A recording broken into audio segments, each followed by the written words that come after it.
नमस्कार बच्चों, कैसे हैं आप लोग। पिछली बार हमने पढ़ा था भोजन के घटक।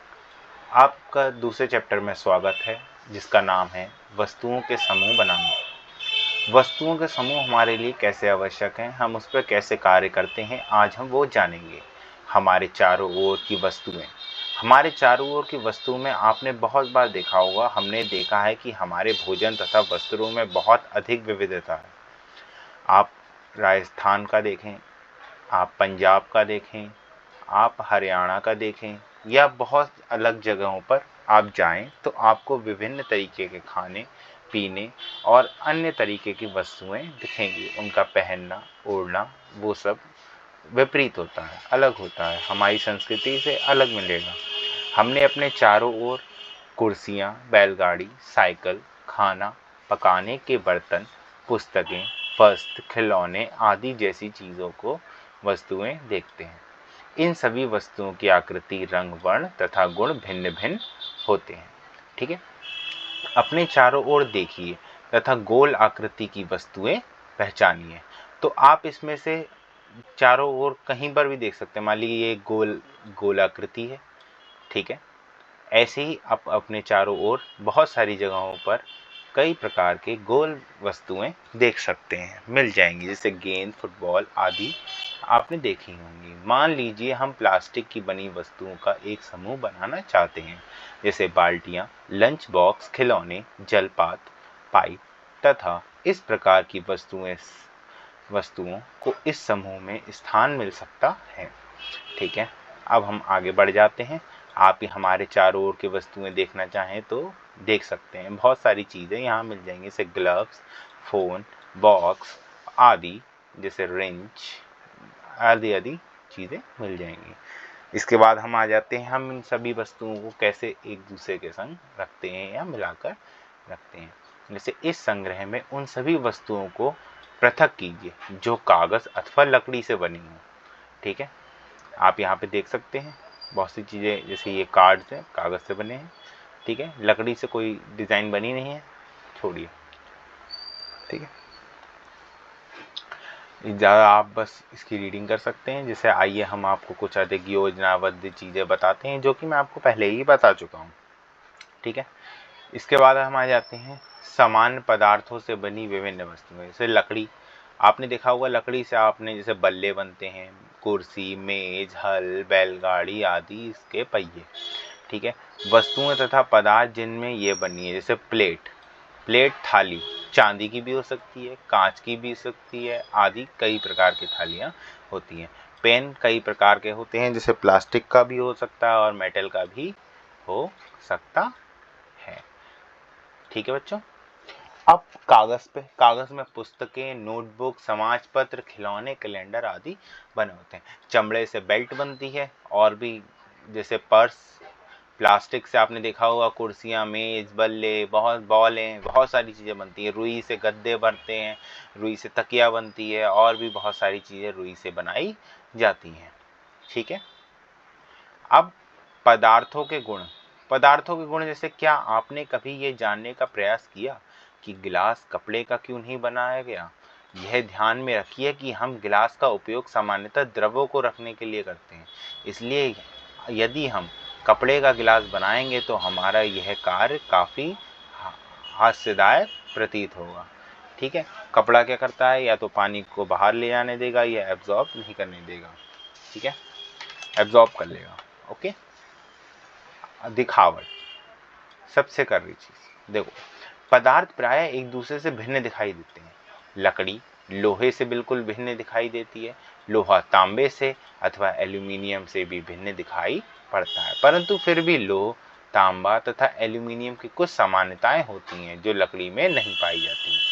ठीक है, आपने बहुत सारी चीज़ें देखी होंगी, जैसे गत्ता, लकड़ी, तांबे का तार, एल्यूमिनियम की शीट, चाक के छोटे छोटे टुकड़े एकत्र कीजिए, इनमें एक से कोई चमकीली चीज़ पड़ती है।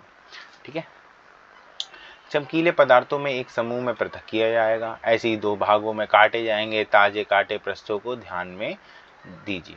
ठीक है, बहुत सारी चीज़ें आप करके देख सकते हैं, जैसे ये एक लड़की है जो किसी कपड़े के थैले में पानी को भरने की कोशिश कर रही है, लेकिन पानी आप ध्यान से देखें तो वो नीचे टपक रहा है। ठीक है, क्यों? क्योंकि कपड़ा कभी भी पानी को बांध कर नहीं रख सकता। ठीक है, इसी प्रकार से धातु के लिए काटना। ठीक है, आकृति को आपको कोई भी जरूरत पड़ेगा, आपके घर में भी काम होता है, तब आप देख सकते हैं। ठीक है, अब हम आ जाते हैं विलय अथवा अविलय पे। ठीक है, पदार्थों में हमने धातु के बारे में पढ़ ही चुके हैं।